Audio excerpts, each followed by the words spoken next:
Добро вечер. Централно издание на вестите. Еве што ќе гледате. Почнаа новите правила за влез во Европската Унија. системот од 10 април ќе се применува целосно. Не, само ги скенираше пасошите и удри печат и не пушти. Биće 10% обраде у новом систему. Македонските камионџи револтирани. Новите правила ќе не иселат од земјава. Сакаат овде во Македонија да ги намалат капацитетите и да ни ги привлечат возачите. Со лажни документи шверцувале луксузни возила од Бугарија. Обвинителството поведе истрага. Врти барабанот со предизборни ветувања. Уште 5 дена кампања до првиот круг од локалните избори. Од денеска со секојдневни мирни протести и блокади, семејствата од Кочани очекуваат правда, а не судски маратон. Подај рака, хуманитарен хепенинг за повисока свест за лицата со ретки болести. Неопходно е да се има рана дијагноза и да се има пристап до терапија. Почна примината на системот за влез и излез во Шенген зоната, кој што од 10 април ќе се применува на сите гранични премини во Европската Унија. За патниците од другите земји при првото влегување на граница се зема отпечаток од прсти и фотографија. Екипа на Канал 5 денеска беше на Богородица. Колку граѓаните се запознаени и дали веќе функционира системот, деталите ги има Маја Стојановска. Имплементацијата на системот за влез и излез во земјите од Европската Унија започнува денеска. Тој систем е познат како ЕС. Практично сите граѓани при своето прво патување од денеска во некоја од земјите членки во Европската Унија, кои што доаѓаат пак од земја која што не е членка на Европската Унија, освен што ќе имаат обврска во системот да бидат внесени податоците од нивните пасоши, ќе имаат обврска да остават и биометриски податоци, како што се отпечаток од прст и фотографија од нивното лице. Според Европската комисија, на овој начин се очекува да се зајакне безбедноста на земјите членки во Европската Унија, да се има унифициран електронски достапен систем кој ќе покажува практично дали се почитува оној дозволен период на странци кои што доаѓаат надвор од Европската Унија од 90 дена. Исто така ќе може полесно да се уловат оние кои што користат лажни податоци, на тој начин да се намали и нелегалната миграција кон Европската Унија. Она што е важно да се напомене дека ова обврска ќе биде еднократна, па така секој граѓанин кој што не доаѓа од земја членка на Европската Унија, доколку еднаш му бидат земени овие податоци, него ќе го има во системот, па така при неговото следно патување практично ќе се врши само проверка на овие податоци. Граѓаните со кои што успеавме да поразговараме, кои што ги затекнавме на излез практично од Република Грција, ни кажа во најголем дел дека се запознати. Очекувано на најголем дел од нив се уште не им биле земени овие нови податоци, со оглед на тоа што од Европската комисија најавија дека овој процес ќе се одвива етапно се до негово целосно имплементирање до април 2026 година, но она што дел од граѓаните ни го изрази како загриженост е тоа дека токму во тие летни периоди на споени викенди и празници, дека овие гужви би можеле да се зголемат. Тука предлагам да ги слушнеме. Дали го поминавте тој процес сега на границата со Грција? Не, тоа го немаме поминато за сега. Знаеме дека тоа од денеска е воведено, ама сметам дека е за контрола на целата миграција што се случува во државите, така да еден добар потек за државите во Европа, така да. Но очекувате од друга страна ли дека ќе се создадат гужви за споените викенди, летната сезона, празниците, кога знаат тука да има фреквенција? Па би требало да, ама мислам дека треба да имаат некој план како да се организира тоа за да се избегне целата гужва, така да ќе видиме понатака како ќе биде. Не, само ги скенираше пасошите и удри печат и не пушти. Очекувам дека ќе има гужви. Секој треба со возило да застане, да излезе. Да, запознаен сум, ама ништо не се случи. Тоа е веројатно денеска за влез, а после при излезот ќе се користи. Ние влеговме пред недела дена, така да не верувам дека на излезот би го правеле тоа. Дали сметате дека еве летниот период ќе донесе дополнителни гужви? Не, нема да донесе ништо. Не. Не сметам дека и тоа е вред. Сметате ли дека ќе се зголеми безбедноста на овој начин? Да. Mi smo ušli pred te odluke, a pitali smo policiju ovu Grčku, oni su rekli da će prvih, par meseci biti 10% na ulazu. Znači, biće 10% obrade u novom sistemu, kasnije nešto kako su nam rekli do 40%, a tek sledeće leto biće u fullu, kao da kažem, u fullu će biti primenjena pravila. A možete i tražiti, to smo pitali, za sledeći ulaz u Grčku, možete sami da tražite da bi избегли гужву сами да се региструете. Освен на граничните премини, податоците согласно новата регулатива ќе се собираат и на аеродромите. Од Министерството за внатрешни работи апелираат сите оние граѓани кои што имаат организирано патување во некоја од земјите членки на Европската унија, добро да се запознаат со новите правила и да ги почитуваат, со цел нивното патување да се одвива безбедно и непречено. А новите правила за влез и излез особено ќе ги погодат транспортерите. Тие стравуваат дека новите процедури ќе ги присилат камионџиите да ја напуштат земјава. Деталите ги има Игор Манасиевски. Новиот систем кој се воведува од денеска за електронска контрола на влезот и излезот од европските земји. Зад себе има скриена агенда на Европската комисија, со која се прави дополнителен притисок за камионџиите да се преселат да работат за некоја европска компанија или компаниите кои се од Западен Балкан за транспорт да го префрлат својот капитал на некоја европска земја, за да немаат проблеми кои се последица на овој систем. Ова е објаснувањето на представниците на камионските транспортери, кои ни по година и пол тропање и состанување со представниците на Европската комисија не успеа да ја добијат битката, дека за камионџиите е премалку 90 дена престој на европско тло, бидејќи тие не се туристи и не престојуваат во еузоната, туку влегуваат и излегуваат од европските земји за да работат. И до сега се соочуваме со одредени аномалии што ги носи овој систем, а тоа значи прецизно броење на деновите и враќање на одредени возачи. Значи, ова е огромен проблем кој што ние укажуваме уште пред година и пол, затоа што сме здружени сите здруженија, асоциации, стопански комори од регионот, вклучувајќи и Турција, и бараме да се примени она што се применува за сите персонали на другите видови транспорт. Дека оваа мерка е насочена да се направи притисок камионџиите со своите фамилии да се иселат од земјава или фирмите да го преселат капиталот, од Макам Транс сметаат дека доволно говори фактот што од регулативата за престој од 90 дена изземени се сите транспортери од железничкиот, авионскиот и поморскиот сообраќај, а оставени се само камионџиите да се гонат и да се протеруваат од еврозоната како да се криминалци и да ги оставаат своите камиони кај ќе се затекнат без надзор, полни со натоварената стока, се додека фирмата не најде нов возач кој ќе го преземе камионот. Сите оние застои што ги имаме на границите, одобренијата кои ќе се бараат наредната година, се со тоа нестандардни мерки со кои што сакаат овде во Македонија да ги намалат капацитетите и да ни ги привлечат возачите да работат за нивни компании. Што значи тоа е активна работа, планска, направена на секој начин да се привлекуваат како работна сила во нивните држави. Според анализите на Обединетите нации направени пред неколку години, на светот до 2025 ќе му недостигаат 2 милиони камионџи, кои заради старост заминуваат во пензија, а со последните проекции до 2028 година оваа бројка ќе порасне за дополнителни 500.000 камионџи. Дел од европските земји стратегиите за привлекување на камионџи од Западен Балкан ги почна уште пред 10 години, од кога на бројни начини им ги олеснуваа процедурите на камионџиите со своите фамилии да заминат и да работат за нив. Ако овој тренд не се запре, земјава, освен со намалени капацитети за транспорт, кој веќе се во минус 30%, ќе се соочи и со одлив на капитал. Ако се преселат транспортните компании во некоја европска земја, што директно ќе ги намали приливите во буџетот. Денеска на Косово се гласа за новите локални власти, за србите изборите тест за враќањето во институциите.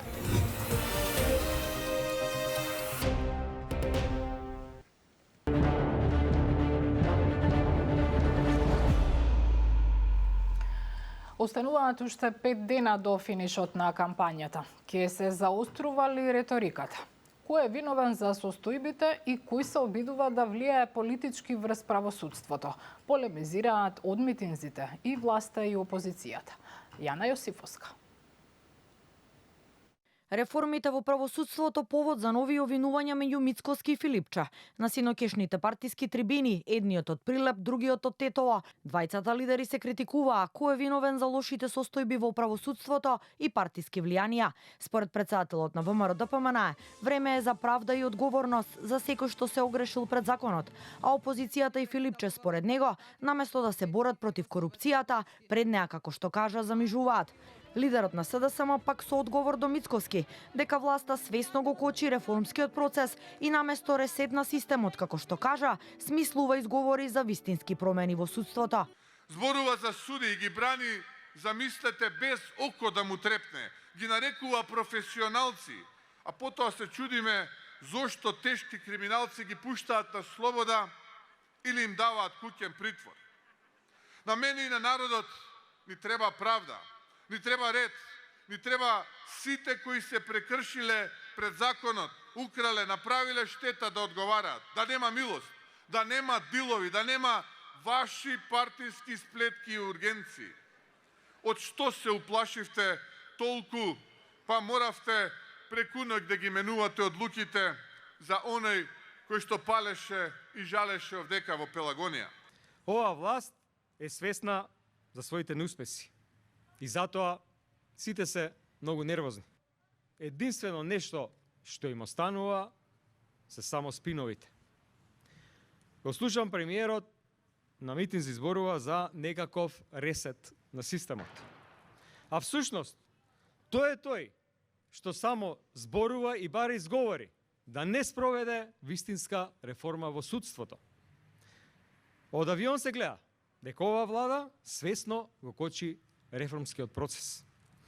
Единствена цел на премиерот е да поставуваат своји судии и обвинители и затоа ниту еден реформски закон не е поднесен во собранието.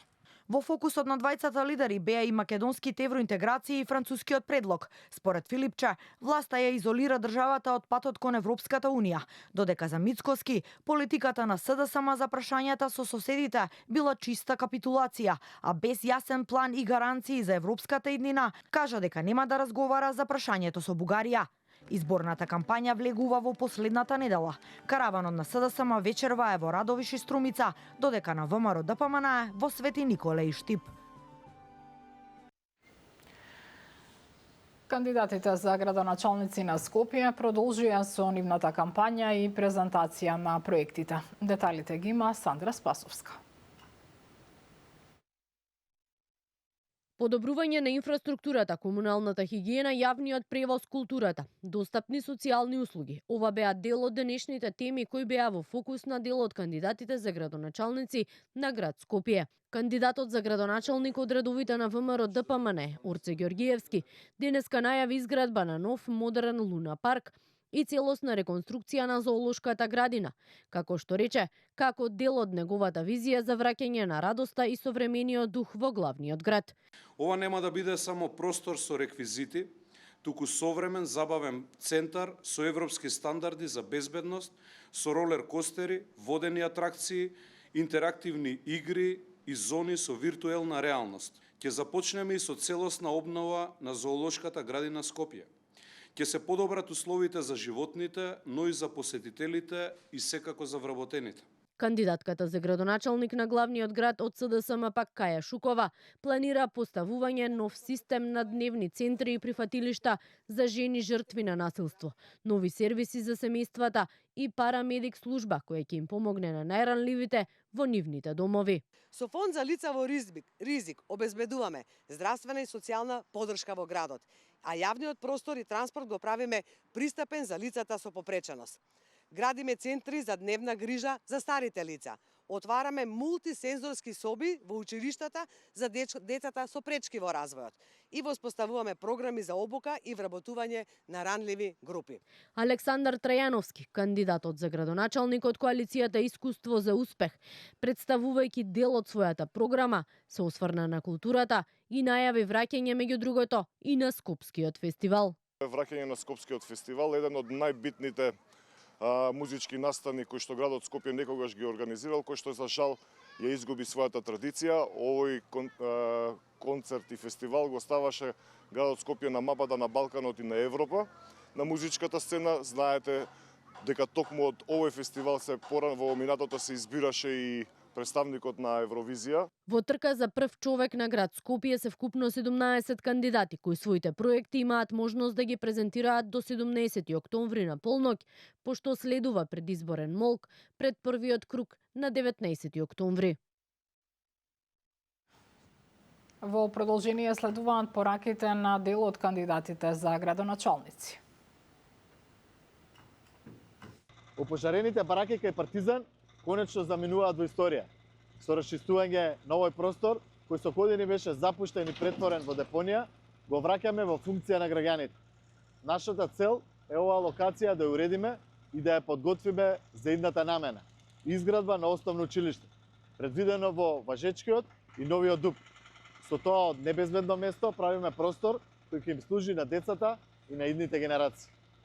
Во тек е изградбата на автопатот кон Битола, проект кој беше чекан со години. Нашиот следен чекор е изградба на нов, современ пат од Фариш до самиот влез на Прилеп. За прв пат во историјата, нашиот град ќе биде целосно поврзан со современи сообраќајници и кон главниот град, и кон нашиот најголем конзулски град.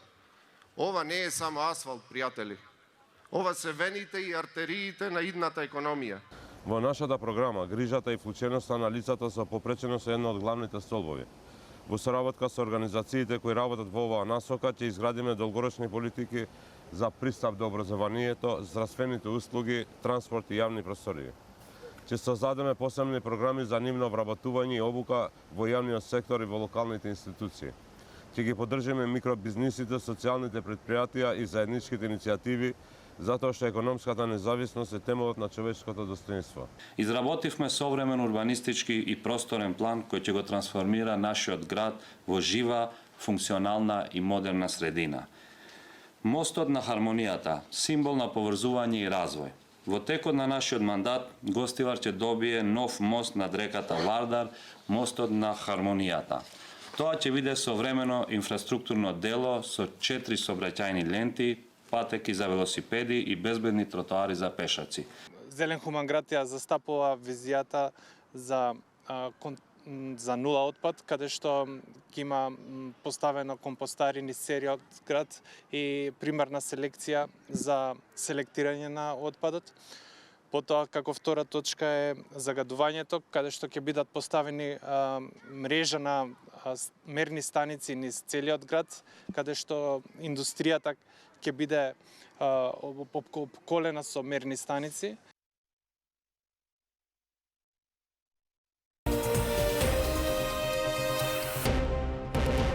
Независниот синдикат на полицијата денеска излезе на протест кој заврши пред основното јавно обвинителство за гонење на организиран криминал и корупција, каде символично ги оставија службените полициски значки како знак дека не се плашат дали тие ќе бидат следни. На собирот порачаа дека се револтирани од третманот кој велат обвинителствата го имаат врз полициските службеници во контекст на случајот со дискотеката Пулс и трагедијата со Росица во Велес. Бараме правда и фер и транспарентна постапка, во која што секој што се огрешил и е виновен ќе одговара. Меѓутоа, како колегите од нашите редови, така и овие господа зад нас, така и овие господа од судовите, така и од управата за јавните приходи и секоја институција која што има било каква вина. Од ова место бараме формирање на оделение специјализирано за гонење на судии и обвинители, по истиот принцип како што има оделение за гонење на полициски службеници. Со лажни документи шверцувале луксузни возила во Македонија. Обвинителството поведе истрага против 3 лица кои биле дел од претходно откриена шема за криумчарење. Дел од учесниците во неа се претходно обвинети. Дел се осудени за дел кривично ги гони Бугарија, бидејќи се нејзини државјани. Првиот осомничен во март 2022 година преку ДВ Бајер шверцувал Тојота вредна 22.500 евра, за која имало меѓународна потрага. Со лажни таблички и исправи изготвени од сега веќе осудено лице, возилото било регистрирано. Втората осомничена во август 2021 година поттикнала двајца бугарски државјани да извршат криумчарење на Лексус вреден 15.000 евра, за кој исто имало меѓународна потрага. Автомобилот го презела со фиктивен купопродажен договор и со лажни бугарски таблички и исправи извадила сообраќајна дозвола во земјава. Третиот осомничен е управител на правно лице, кој за потребите на фирмата на сличен начин, избегнувајќи ја царинската контрола, од Бугарија внел автомобил Land Rover вреден над 17.000 евра, со преправен број на шасија и со целосно лажни документи извадил сообраќајна дозвола. За фалсификување поведена е постапка за уште две лица, кои во времето на извршување на дејствијата биле вработени во управните служби на МВР и за кои постојат сомненија дека ги изготвиле и ги издавале сообраќајните дозволи. Под слоганот "Подај рака", денеска на летната сцена Лепеза во градскиот парк по 10-ти пат се одржа хуманитарниот хепенинг за поддршка на лицата заболени од ретката болест Вилсон. Целта, како што велат организаторите, е подигнување на јавната свест за ретките болести, вклучувајќи ја и Вилсон, и поддршка на заболените, но и нивните семејства во справувањето со предизвиците со кои се соочуваат. Главната порака која сакаме да пренесеме со ова дека е Вилсон ретка болест, меѓутоа една од ретките за кои постои третман и со кои доколку има терапија, лицата можат да живеат релативно нормален живот. Она што е главно да се направи е да се дојде до дијагнозата што порано. Неопходно е да се има рана дијагноза и да се има пристап до терапија како лицата би можеле да имаат солиден, здрав живот. Голем успех е што пред 8 години отприлика државата ја носи терапијата преку програмата за ретки болести и во најголем дел од времето ние сме премногу благодарни што имаме веќе пристап до терапија која е исто целосно покриена, а исто така скапа. Самиот факт што имаме терапија е стварно огромна работа за нас. Вечерните вести ги почнуваме во 20 часот и 45 минути. И тогаш бидете со нас. Пријатно.